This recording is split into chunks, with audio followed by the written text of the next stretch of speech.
Hi ನಮಸ್ತೆ. ಆಹಾರ ಬುತ್ತಿಗೆ ಸ್ವಾಗತ. ಇವತ್ತು ನಾನು ಗೋಬಿ ಮಾಡೋದು ತೋರಿಸ್ತೀನಿ ನೋಡಿ. ಎಲೆಕೋಸಿಂದ ಗೋಬಿ ಮಾಡೋದು ತೋರಿಸ್ತೀನಿ. ಈ ಥರ ಕ್ರಿಸ್ಪಿಯಾಗಿ ಬರುತ್ತೆ. ಇದನ್ನು ಮಾಡೋದು ಹೇಗಂತ ತೋರಿಸ್ತೀನಿ. ಆದರೆ ನೀವು ಈ ಗೋಬಿ ಮಾಡೋದು ಫಸ್ಟ್ ನಮ್ಮ ವಿಡಿಯೋ ನೋಡಬೇಕಾದ್ರೆ ನೀವು ಬೆಲ್ ಐಕನ್ನು ಒತ್ತಿ ಸಬ್ಸ್ಕ್ರೈಬ್ ಮಾಡಿ. ನಾನು 1/4 kg ಎಲೆಕೋಸು ತೊಗೊಂಡಿದ್ದೀನಿ. ಅದರಿಂದ ಗೋಬಿ ಮಾಡೋದು ತೋರಿಸ್ತೀನಿ, ನೋಡ್ಕೊಳ್ಳಿ. ಅದಕ್ಕೆ ಬೇಕಾಗಿರೋದು ಎಲ್ಲ ಕಲಿಸ್ಕೊಂಡು ತೋರಿಸ್ತೀನಿ. ಒಂದು ಬಟ್ಲು ತೊಗೋಬೇಕು. ಆ ಬಟ್ಲಿಗೆ ಈ ಥರ ಗೋಬಿ ಹಾಕೋಬೇಕು, ಕಟ್ ಮಾಡಿರೋದು.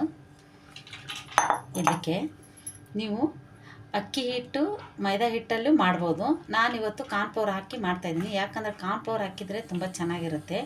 ಒಬ್ಬೊಬ್ಬರು ಕಾರ್ನ್ಫ್ಲೋರ್ ಇಲ್ಲ ಅಂದರೆ ಏನೂ ಮಾಡೋಕ್ಕಾಗಲ್ಲ. ಅದಕ್ಕೆ ಅಕ್ಕಿ ಹಿಟ್ಟು ಮೈದಾ ಹಿಟ್ಟು ಹಾಕಿ ಮಾಡ್ಬೋದು, ಅದು ಚೆನ್ನಾಗಿರುತ್ತೆ. ಕಾರ್ನ್ಫ್ಲೋರು 2 ಸ್ಪೂನು, ಅಕ್ಕಿ ಹಿಟ್ಟು, ರುಚಿಗೆ ತಕ್ಕಷ್ಟು ಉಪ್ಪು, 1 ಸ್ಪೂನು ಚಿಲ್ಲಿ ಪೌಡ್ರು 1 ಬಟ್ಲು, 1 ಸ್ಪೂನು ಗರಂ ಮಸಾಲ ಹಾಕ್ಬಿಟ್ಟು ಇದನ್ನು ಚೆನ್ನಾಗಿ ಕಲಿಸ್ಬೇಕು. ಈ ಥರ ಎಲ್ಲ ಮಿಕ್ಸ್ ಮಾಡಿಬಿಟ್ಟು ಸ್ವಲ್ಪ ನೀರು ಹಾಕಿ ಕಲಿಸ್ಬೇಕು.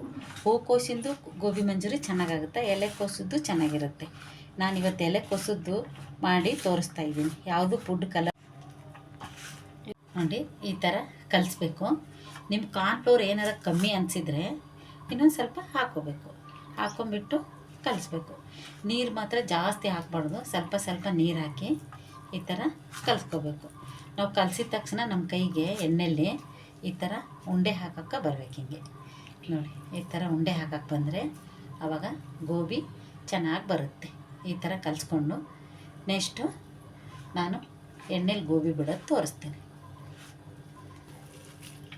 ನೋಡಿ. ಇವಾಗ ಇದು ರೆಡಿ ಆಯಿತು. ಯಾಕಪ್ಪ ಇದು ಕಲರೇ ಕಾಣಿಸ್ತಾ ಇಲ್ಲ ಅಂದರೆ ನೀವು ಫುಡ್ ಕಲರು ಹಾಕೋಬೋದು. ಇದು ಗೋಬಿ ಮಾಡಾದ ನಂತರ ಕಲರ್ ಬರೋದು ನೋಡಿ. ಈ ಥರ ಹಾಕೋಕ್ಕೆ ಉಂಡೆ ಸಿಗಬೇಕು. ಈ ಥರ ಮಾಡಿ ಹಾಕೋಬೇಕು. ಇವಾಗ ನಾನು ಗೋಬಿ ಹಾಕೋದು ತೋರಿಸ್ತೀನಿ ನೋಡಿ. ಇವಾಗ ಆಗಿದೆ ನೋಡಿ. ಈ ಥರ ರೌಂಡ್ ಶೇಪಲ್ಲಿ ಈ ಥರ ಎಣ್ಣೆಗೆ ಬಿಡಬೇಕು. ಚಿಕ್ಕದಾಗೆ ಬಿಟ್ಕೊಳ್ಳಿ. ಚಿಕ್ಕದಾಗಿ ಬಿಟ್ಟರೆ ತುಂಬ ಚೆನ್ನಾಗಿರುತ್ತೆ, ತಿನ್ನೋಕ್ಕೂ ರುಚಿಯಾಗಿರುತ್ತೆ. ಮತ್ತು ಫ್ರೈ ಮಾಡ್ತೀವಲ್ವ ಅವಾಗ ಸೂಪರಾಗಿ ಬರುತ್ತೆ. ಇದೇನಪ್ಪ ಗೋಬಿ ಬೆಳ್ಳಗೆ ಕಾಣಿಸ್ತೈತಿ ಅನ್ಬೋದು. ನಾನು ಫುಡ್ ಕಲರ್ ಯೂಸ್ ಮಾಡಿಲ್ಲ. ನಾನು ಮನೆಯಲ್ಲೇ ಮಕ್ಕಳಿಗೆಲ್ಲ ಕೊಡ್ತೀವಲ್ವ, ಜಾಸ್ತಿ ಗಿಡ್ಡು ಕೊಟ್ಟರೆ ಚೆನ್ನಾಗಿರಲ್ಲ. ಫುಡ್ ಕಲರೆಲ್ಲ ಹಾಕಿ ಮಾಡಿಕೊಡ್ಬಾರ್ದು. ಬೇಕಂದರೆ ನೀವು ಹಾಕೋಬೋದು. ಇದು ಕಾರ್ನ್ಫ್ಲೋರ್ ಇಲ್ಲ ಅಂದ್ರೂ ಮೈದಾ ಹಿಟ್ಟು ಅಕ್ಕಿ ಹಿಟ್ಟಲ್ಲಿ ಮಾಡ್ಬೋದು. ನಾನು ಇನ್ನೊಂದು ವಿಡಿಯೋದಲ್ಲಿ ಅಕ್ಕಿ ಹಿಟ್ಟು ಮೈದಾ ಹಿಟ್ಟು ಮಾಡಿ ತೋರಿಸ್ತೀನಿ. ಇವಾಗ ನಾನು ಕಾರ್ನ್ಫ್ಲೋರ್ ಯೂಸ್ ಮಾಡಿ ಮಾಡ್ತಾಯಿದ್ದೀನಿ. ಹಾಕಿ 1-2 ನಿಮಿಷ ಬಿಟ್ಟು ಈ ಥರ ನಿಧಾನಕ್ಕೆ ಈ ಥರ ತಿರುಗಬೇಕು ನೋಡಿ. ಈ ಥರ ಎಷ್ಟು ಚೆನ್ನಾಗಿ ಬರುತ್ತೆ. ರೌಂಡ್ ಶೇಪೇ ಬರಬೇಕಂತ ಏನಿಲ್ಲ. ನಾವು ನಿಮ್ಗೆ ಬೇಕಂದರೆ ರೌಂಡ್ ಶೇಪ್ ಹಾಕ್ಕೋಬೋದು, ಪಕೋಡೋ ಥರನೂ ಹಾಕ್ಕೋಬೋದು ನೋಡಿ. ಕಾರ್ನ್ಫ್ಲೋರು 1 ಸ್ಪೂನ್ ಹಾಕ್ಕೊಂಡು ಈ ಥರ ಇದು ಕಲಿಸ್ಕೋಬೇಕು. ಸ್ವಲ್ಪ ನೀರು ಥರ ಕಲಿಸ್ಕೊಂಬಿಟ್ಟು ಇವಾಗ ನಾವು ಒಗ್ಗರಣೆ ಹಾಕೋಣ. ಇವಾಗ ಎಣ್ಣೆ ಕಾಯ್ದಿದೆ. ಶುಂಠಿ ಬೆಳ್ಳುಳ್ಳಿ ಪೇಸ್ಟು ಸ್ವಲ್ಪ ಹಾಕ್ಕೊಂಡ್ಬಿಟ್ಟು ಈ ಥರ ಹಾಕ್ಕೊಳ್ಳಿ. ಚಿಕ್ಕ ಗೆಡ್ಡೆ ಇದ್ದರೆ 1, ಶುಂಠಿ ಬೆಳ್ಳುಳ್ಳಿ ಪೇಸ್ಟು ನೋಡಿ ಬ್ರೌನ್ ಆಗಿದೆ. 1 ಗೆಡ್ಡೆ ಈರುಳ್ಳಿ, ಚಿಕ್ಕದಿದ್ದರೆ 2 ತೊಗೊಳ್ಳಿ, ದಪ್ಪ ಇದ್ದರೆ 1. ಇವಾಗ ಇದಕ್ಕೆ ನಾವು ಹಸಿ ಮೆಣಸಿನ್ಕಾಯಿ ಹಾಕಬೇಕು. ಅದ್ರ ಬದಲು ನಾವು ಚಿಲ್ಲಿ ಸಾಸ್ ಹಾಕ್ತಾಯಿದ್ದೀನಿ. Chilli sauce 1 spoon, 1-2 spoon. Tomato sauce 1-2 spoon ಹಾಕ್ಬಿಟ್ಟು ಈ ಥರ ಸ್ವಲ್ಪ ತಿರುಗಬೇಕು ನೋಡಿ. ಚಿಲ್ಲಿ ಸಾಸ್ ಆಯಿತು, ಟೊಮೊಟೊ ಸಾಸ್ ಆಯಿತು. ಇವಾಗ ಸೋಯಾ ಸಾಸು ಇದ್ದರೆ ಹಾಕ್ಕೊಳ್ಳಿ, ಇಲ್ಲ ಅಂದರೆ ಟೊಮೊಟೊ ಸಾಸ್ ಹಾಕ್ಕೊಂಡು ಮಾಡ್ಬೋದು. ಏನು ಇಲ್ಲದೇನೂ ಮಾಡ್ಬೋದು.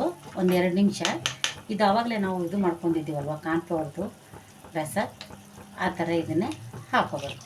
ಹಾಕ್ಕೊಂಡು 1-2 ನಿಮಿಷ ಸ್ವಲ್ಪ ಇದು ಕುದಿಬೇಕು.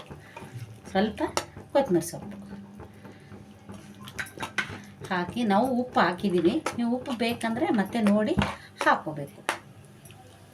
ನೋಡಿ, ಸ್ವಲ್ಪ ಇದು ಕುದಿ ಬರಲಿ. ಇವಾಗ ಇದು ರೆಡಿಯಾಗಿದೆ.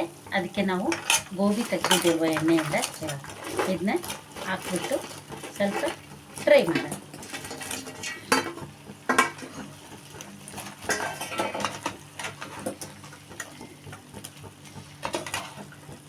ನೋಡಿ, ಈ ಥರ ಮಿಕ್ಸ್ ಮಾಡಬೇಕು. ನಿಧಾನಕ್ಕೆ ಮಿಕ್ಸ್ ಮಾಡ್ಕೋಬೇಕು. ಉರಿ ಜೋರಾಗೆ ಇಡಬೇಕು. ಸ್ಲೋ ಆಗಿ ಮಾಡಿದರೆ ಸ್ಮೂತ್ ಆಗಿಬಿಡ್ತಾವೆ, ಕ್ರಿಸ್ಪಿಯಾಗಿ ಬರಲ್ಲ. ನೀವು ಸ್ವಲ್ಪ ಹೈ ಫ್ಲೇಮೇ ಇಟ್ಟು ಈ ಥರ ಮಿಕ್ಸ್ ಮಾಡಬೇಕು. ಆವಾಗ ಇದು ತುಂಬ ರುಚಿಯಾಗಿ ಬರುತ್ತೆ. ನೋಡಿ, ಈ ಥರ ಎಲ್ಲ ಜೋರಾಗೆ ಉರಿ ಇಟ್ಟು ಮಿಕ್ಸ್ ಮಾಡಬೇಕು.